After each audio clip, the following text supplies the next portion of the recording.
sebagai saksi adalah sesuai hukum dan penting terkait dengan apa yang dilihat, didengar, dan dialaminya sebagai petunjuk untuk membongkar kejahatan.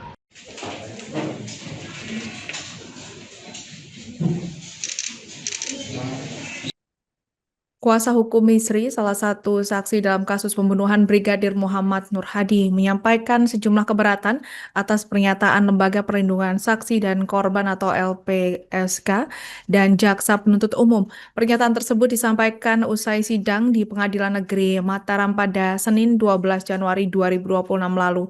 Dalam sidang tersebut, Jaksa Penuntut Umum menghadirkan jumlah saksi, diantaranya adalah Misri dan Melani Putri. Untuk informasi selengkapnya akan disampaikan wartawan kami yang telah terhubung dari Tribun Lombok, Robi Firmansyah. Rekan Robi, silakan laporan Anda. Ya, Alinda dan juga Tribuners, kuasa hukum dari salah satu saksi dalam kasus kematian Brigadir Muhammad Nur Hadi di Villa di Terawangan menyampaikan keberatan atas pernyataan yang disampaikan oleh Lembaga Perlindungan Saksi dan Korban serta dari Jaksa Penuntut Umum, di mana dalam keterangan yang disampaikan pada sidang pekan lalu bahwa Misri inkonsisten dalam memberikan keterangan serta Misri mengakui bahwa serta menurut mereka Misri mengetahui terkait dengan peristiwa tersebut. Terkait dengan hal tersebut, kuasa hukum Misri Dian Mangandar Putra mengatakan bahwa apa yang disampaikan oleh Misri pada saat itu semuanya benar dan sesuai dengan berita acara pemeriksaan. Sementara itu apa yang disampaikan oleh LPSK dan juga Jaksa Penuntut Umum justru merugikan daripada Misri. Karena menurut Dian, apapun yang disampaikan oleh Misri sudah sesuai dengan peristiwa yang terjadi yang merenggut nyawa ayah dua anak itu di kolam di lantai di Terawangan itu. Dan ya, Dian juga menyampaikan bahwa Misri benar-benar tidak mengetahui terkait dengan peristiwa itu. Dan sampai dengan pada kesaksiannya juga, Misri tidak mengetahui terkait dengan bagaimana atau siapa yang menghabisi atau yang membunuh dari Brigadir Nur Hadi tersebut, karena pada saat itu dia benar-benar berada di dalam kamar mandi selama 25 sampai 30 menit karena Misri pada saat itu selain mandi dia juga bermain HP serta make up dan lain sebagainya, sehingga dia tidak mengetahui, sehingga pernyataan Misri yang menurut JPU dia berada di kamar mandi selama 40 menit itu diluruskan oleh Misri pada saat persidangan berlangsung. Dan usai persidangan disebutkan bahwa Misri tidak berada di kamar mandi selama 40 menit melainkan 25 sampai 30 menit. Sehingga Misri benar-benar tidak tahu siapa atau bagaimana kronologi kejadian dari pada kasus tersebut. Dan Misri pada saat itu Misri juga tidak mengungkapkan siapa yang membunuh Brigadir Nur Hadi itu ataupun bagaimana cara dia membunuh, karena dia betul-betul tidak mengetahui terkait dengan peristiwa terkait dengan inkonsisten atau tidak sama keterangan yang disampaikan oleh Misri. Dian mengatakan bahwa sebetulnya hanya pada pemilihan substansi kata, hanya pemilihan diksi kata maksud kami, namun substansinya tidak berubah. Dan ada beberapa poin yang Dian mengakui bahwa ada perubahan, hanya saja itu berubah karena ada pendalaman dari pertanyaan yang disampaikan di dalam persidangan. Seperti nilai uang yang diterima oleh Misri yang awalnya 10 juta berubah menjadi 35 juta. Karena pada saat itu memang jaksa menanyakan terkait dengan apakah ada tambahan yang diberikan oleh terdakwa selepas menemaninya kencan di Terawangan, dan Misri membenarkan terkait dengan hal tersebut. Demikian Alinda dan juga Tribuners laporan yang dapat saya sampaikan. Dan di sebelah saya rekan kami Nur Fatimah yang merupakan anggota dari Aliansi Reformasi Polri untuk Masyarakat NTB. Jadi hari ini kami mengagendakan untuk menyampaikan tanggapan kami terhadap pernyataan LPSK di waktu persidangan setelah Misri memberikan keterangan sebagai saksi di tanggal 12 Januari 2026 dan juga menanggapi beberapa pernyataan penuntut umum Kejaksaan Tinggi NTB. Dalam pernyataan yang diajukan oleh LPSK dalam hal ini oleh Bapak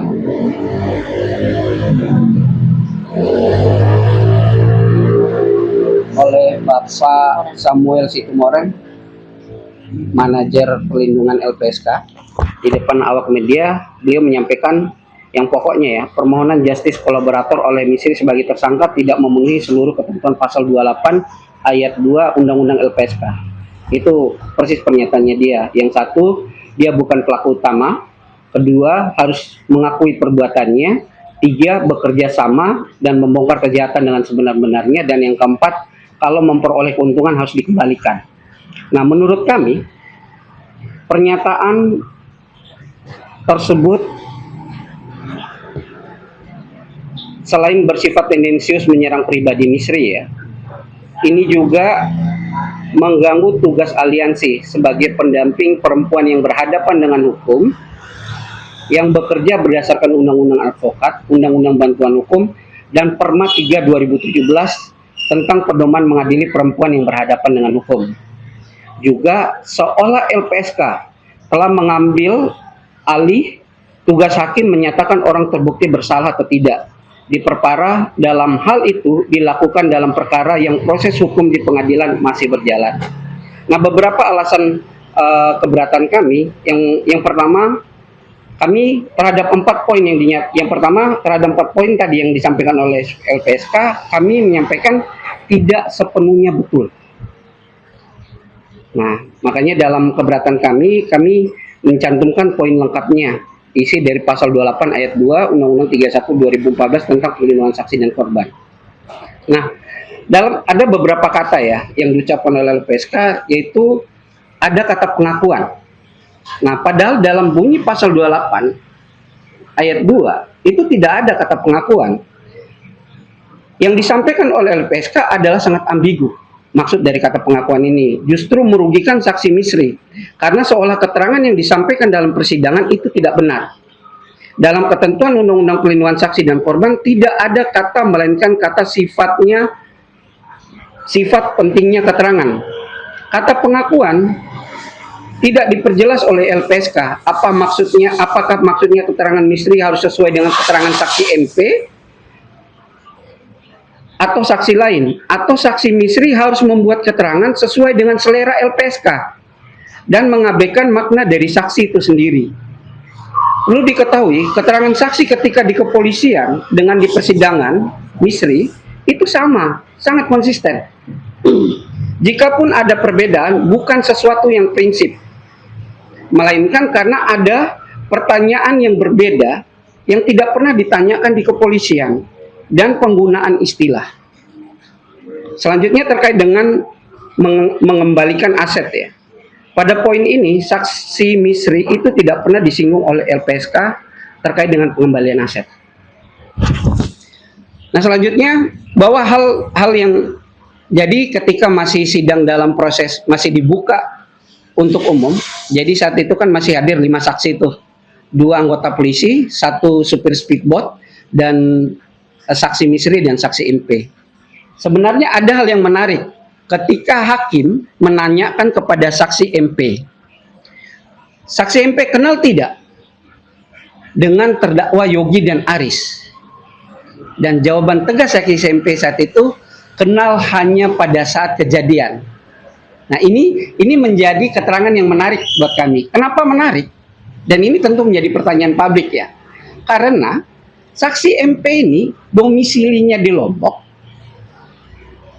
kemudian kerja di kafe dan karaoke yang ada di Lombok Barat. Jadi menurut kami besar kemungkinan lah bahwa keterangan itu kurang tepat. Makanya di dalam keberatan kami ini, kami siap akan akan menyebutkan nama saksi yang mengetahui bahwa saksi MP ini sudah lama kenal dengan Yogi dan Aris. Kalau seandainya terkait dengan keberatan kami ini ditanggapi oleh institusi tertentu.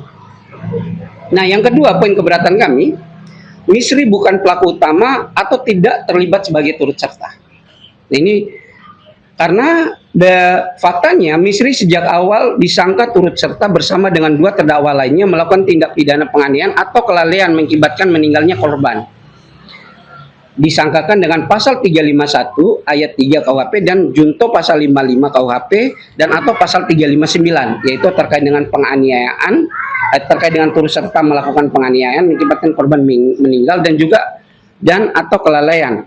Yang mana pasal ini digunakan di semua tahapan, baik itu BAP saksi, penetapan tersangka, BAP tersangka, penyitaan, penangkapan, penahanan, hingga pengajuan ke LPSK, surat perihal permohonan menjadi justice kolaborator atas nama tersangka Misri tanggal 11 Juli 2025 dengan lampiran 6 dokumen, diantaranya BAP tersangka. Setelah pengajuan tersebut, penyidik melakukan serangkaian tindakan penting di kasus ini, diantaranya memeriksa ahli dan rekonstruksi, lalu menyimpulkan Misri tidak terlibat sebagai penyebab korban meninggal dunia. Selanjutnya, Misri dikeluarkan dari tahanan yang sudah dijalaninya 59 hari dengan ditangguhkan tanggal 28 Agustus 2025. Jadi terhadap 2 pasal yang dikenakan awal di Misri itu tidak terbukti. Kemudian selanjutnya, berdasarkan pemberitaan media bahwa Misri masih berstatus tersangka dengan sangkaan berubah, yaitu Misri dikenakan pasal 221 KUHP, yakni terkait dengan perintangan atau obstruction of justice. Maka logikanya, permohonan Misri ke LPSK menggunakan pasal 351 ayat 3 KUHP junto pasal 55 KUHP dan atau pasal 359 adalah gugur. Karena kan atas 2 pasal itu Misri ditersangkakan dan dia mengajukan permohonan. Yang kemudian ada perubahan pasal oleh penyidik sehingga patutnya permohonan Misri ke LPSK itu memang ditolak menurut kami karena hanya terkait dengan 2 pasal dan pasal itu kan gugur untuk Misri. Kami berharap berhenti LPSK membuat pernyataan tendensius yang menyerang pribadi, saksi atau orang lain yang tidak didampinginya baik terhadap kasus ini maupun terhadap kasus lain, apalagi masih dalam proses hukum. Ini harapan kami ke LPSK. Serta segera memperbaiki pernyataan yang telah dibuat sebelumnya oleh Bapak Samuel Situmorang, manajer perlindungan saksi LPSK, sehingga publik tidak terlanjur tersesat atas pernyataan yang tidak benar tersebut. Nah, poin 3, seluruh keterangan Misri sebagai saksi adalah sesuai hukum dan penting terkait dengan apa yang dilihat, didengar dan dialaminya sebagai petunjuk untuk membongkar kejahatan. Nah, perlu diingat bahwa awal diketahuinya kematian korban almarhum Brigadir Nur Hadi tanggal 16 April 2025 penuh dengan manipulasi. Tentu teman-teman ingat ya. Dulu kan yang disampaikan ke keluarga korban, kemudian disampaikan ke teman-teman media, informasi yang beredar itu kan meninggal wajar karena tenggelam kan. Nah, dan akses informasi. Download Tribun X sekarang, menghadirkan lokal menjadi Indonesia.